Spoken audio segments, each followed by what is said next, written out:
नमस्कार दोस्तों, स्वागत है आपका मेरे इस YouTube चैनल हम लोग में। और आज मैं क्रिकेट के बारे में बात करूंगा, लेकिन डायरेक्टली क्रिकेट के बारे में बात नहीं करूंगा। लेकिन इस पे पहले कि मैं सब्जेक्ट पे आऊँ, मेरा आपसे अनुरोध है हमेशा की तरह कि आप मेरे इस चैनल को सब्सक्राइब कर दीजिए और साथ में वो बेल आइकन भी दबा दीजिए। हाल ही में समाप्त हुए आईपीएल क्रिकेट टूर्नामेंट में, जिसका 2025 का सेशन समाप्त हुआ, और अहमदाबाद में आरसीबी बेंगलोर ने पंजाब किंग्स इलेवन पंजाब को हराकर ये टूर्नामेंट पहली बार जीता। इससे पहले मेरे ख्याल से वो एक बार हैदराबाद से हारकर उप विजेता रही थी, जब ये टूर्नामेंट का दूसरा संस्करण था और साउथ अफ्रीका में खेला गया था। तो ये विराट कोहली के लिए काफी एक संतोषजनक बात थी कि उन्होंने सभी तरह के क्रिकेट में अपने फाइनल जीता और चैंपियन बने। लेकिन ये अ, एक ट्रेजेडी हो गई जब बेंगलुरु के चिन्नास्वामी स्टेडियम में इस टीम का स्वागत करने के लिए एक कार्यक्रम आयोजित किया गया और उस पर भी टिकट रखा गया, मतलब सेलिब्रेशन का भी कमर्शियल यूज किया गया। तो आप सोच सकते हैं कि क्रिकेट एडमिनिस्ट्रेशन कितना मनी माइंडेड हो गया है कि वो एक सेलिब्रेशन करने के लिए भी वहां पर जो स्टेडियम है उसके लिए उन्होंने टिकट लगाया। तो ये पूरा पश्चिमी बाजारीकरण का विकृत रूप है। और उसमें उस समय चिन्नास्वामी स्टेडियम में 30,000 दर्शकों का लोगों के बैठने की जगह थी, लेकिन 3 लाख लोग बताया जाता है कि वहां पर पहुंच गए। और फिर भगदड़ मची, जिसे अंग्रेजी में स्टैम्पेड कहता है, और उसमें 11 लोगों की जान चली गई। तो इसमें बहुत ही ये एक दुखदाई घटना है। और सारे जो पॉलिटिशियंस हैं, हालांकि कांग्रेस का जो कि वहां पे गवर्नमेंट है, उसके एक प्रवक्ता ने इसकी जिम्मेदारी लेते हुए कहा है कि यस, ये हमारी सरकार का फेलियर है और इस पर हम एक मैजिस्ट्रियल जांच बैठा दी गई है, जिससे 15 दिन में रिपोर्ट मांगी गई है कि क्यों ये स्टैम्पेड हुआ।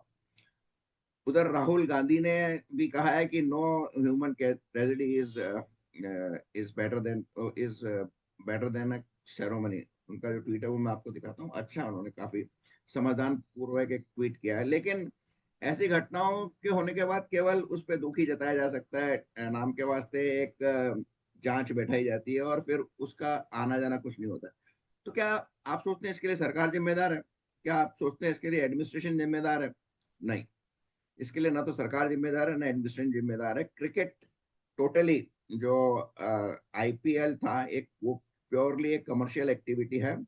और इसको एक जो संस्थान चलाती है आईपीएल, उसके डायरेक्टर हैं, और पूरा एक तरह से कॉर्पोरेट की तरह से चलाया जाता है और इसकी फ्रेंचाइजी दी जाती है। यानी कि जो इसको खरीदता है, फ्रेंचाइजी को खरीदता है, मतलब एक कॉर्पोरेट हाउस खरीदता है, जैसे कि अंबानीज है, किंगफिशर के जो मालिक है, मलाया, उन्होंने खरीद रखी है। इस तरह के कई ग्रुप हैं। एक शायद सन ग्रुप ने भी खरीद रखी है। बहुत सारे 8-10 टीमें, इनको फ्रेंचाइजी तो प्योरली कमर्शियल एक्टिविटी है। अब आते हैं कि इसमें बेंगलोर में इसका सेलिब्रेशन क्यों किया गया। अब आप सोचिए कि जो पूरी टीम है जो इस बार खेली आईपीएल में, इसमें मात्र 3 प्लेयर ऐसे हैं जो कि कर्नाटका से रणजी ट्रॉफी खेल चुके हैं या कर्नाटका या बेंगलोर को रिप्रेजेंट करते हैं। और जो फाइनल की 11 थी, उसमें केवल एकमात्र प्लेयर था जो बेंगलोर से था, मयंक अग्रवाल। तो मुझे ये समझ में नहीं आया कि बेंगलोर का इससे क्या कनेक्शन है इस टीम का। ये प्योरली एक कमर्शियल ऑर्गेनाइजेशन है, आरसीबी, रॉयल चैलेंजर्स बेंगलुरु, जिसको कि किंगफिशर ग्रुप या मलाया, जो कि भारत का भगोड़ा है, वो ओन करता है। तो इसमें कहाँ से बेंगलुरु के लोगों को इस टीम के प्रति प्यार जाग गया। इसमें आज तक कोई खिलाड़ी, कोई भी कर्नाटका का खिलाड़ी इस टीम का कप्तान नहीं रहा। इसके कप्तान जो मुझे याद आता है, इसमें डिविलियर्स थे, और विराट कोहली थे, और वर्तमान में इंदौर के प्लेयर रजत पाटीदार इसके कप्तान है। केवल 3 प्लेयर आपके स्टेट के हैं और उसमें से केवल एक प्लेयर फाइनल में खेला। उसके बाद भी आप सेलिब्रेशन के लिए 30 लाख लोग वहां पे पहुंच जाते हैं। तो ये तो मैं इसको मूर्खता ही कहूंगा। और आपको क्या सेलिब्रेट क्या करना है? आपको क्या विराट कोहली को देखना है वहां पे जाके? विराट कोहली आप इतने बड़े पर्दे पर आप देख सकते हैं सारी जगह पे। वह आप वैसे आप उससे मिल नहीं सकते, उससे हाथ नहीं मिला सकते, और हाथ भी मिला के आप क्या कर लेंगे? क्या आप अचीव कर लेंगे? तो मैं कहीं से कहीं तक ये नहीं मानता हूँ कि एडमिनिस्ट्रेशन है सरकार की गलती, क्योंकि एक तो ये शॉर्ट नोटिस पे कार्यक्रम आयोजित किया गया था, और दूसरी इसमें मूर्खता की पूर्ण मैं बात बताता हूँ कि जो टीम है उसको एयरपोर्ट पर रिसीव करने के लिए वहां के उप मुख्यमंत्री शिव कुमार उसको रिसीव करने के लिए गए। तो ये एक और बड़ी मूर्खता थी। एक प्राइवेट ऑर्गेनाइजेशन की टीम है, आप बीसीसीआई को मान लें, हो सकता है भारतीय क्रिकेट टीम का आगे स्वागत करें। और जिस तरह से आपने देखा होगा कि वर्ल्ड कप जीत के भी आई, किस तरह से बंबई में भारतीय टीम का स्वागत किया गया कि वो पूरी टीम एक ओपन बस में पूरे शहर में या निश्चित रूप में घूमते, तो उस तरह का सेलिब्रेशन में तो एक तो माने भी रखता है। तो आप क्या करने के लिए वहां गए थे? आप तो मरने के लिए गए थे ना वहां पर। तो आप जिम्मेदार हैं इसके लिए मैं आपको बताता हूँ। मैंने पहले पढ़ा था कि सिंगापुर में एक कार एक्सीडेंट हो गया था जिसमें जो चालक था उसकी मृत्यु हो गई थी। लेकिन जो एक्सीडेंट हुआ था वो कार चालक की लापरवाही के कारण हुआ था और उसकी वजह से सरकारी प्रॉपर्टी का नुकसान हुआ था। तो उसके मरने के बाद उसके जो बैंक अकाउंट है उसमें से जो सरकारी नुकसान हुआ उसकी भरपाई की गई।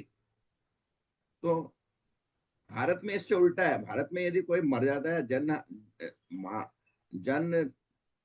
जन और मान जनधन की हानि होती है, तो धन को तो लोग भूल जाते हैं, केवल आदमी की बात करते हैं, ये बात नहीं करते हैं, सोचते हैं कि ये उसकी गलती थी, आप गए क्यों थे वहां पर।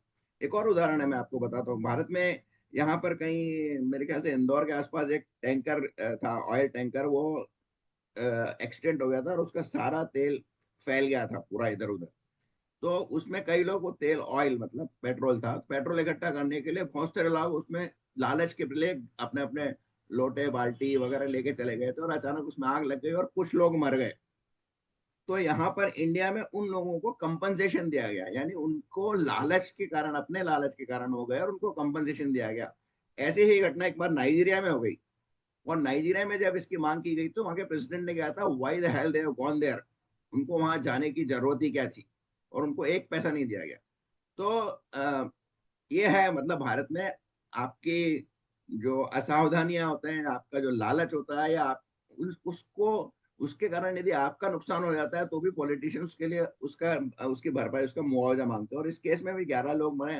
डेफिनेटली देखना, कई लोग इसको कोई या तो केंद्र सरकार या फिर राज्य सरकार इस पे कॉम्पनसेशन देगी, जबकि कॉम्पनसेशन अगर बनता भी है तो बीसीसीआई को देना चाहिए, रॉयल रॉयल चैलेंजर बेंगलुरु के जो ओनर्स हैं उनको देना चाहिए।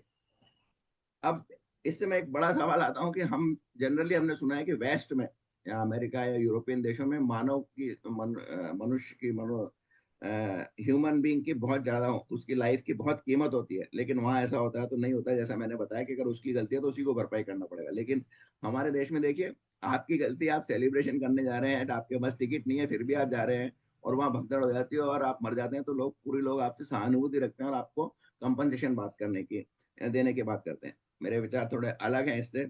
लेकिन अगर आप डीप में सोचेंगे तो आप उन्हीं लोगों को दोषी पाएंगे जो वहां पर गए थे। तो ये मेरे आउट ऑफ बॉक्स विचार हैं। अगर आपको अच्छे लगे तो इनको शेयर कीजिए और मेरे चैनल को लाइक कीजिए। आपने इसको सब्सक्राइब तो अवश्य कर दिया गया। बहुत बहुत नमस्कार। मैं सुनील हालाकंडी साइन ऑफ करता हूँ अभी के लिए।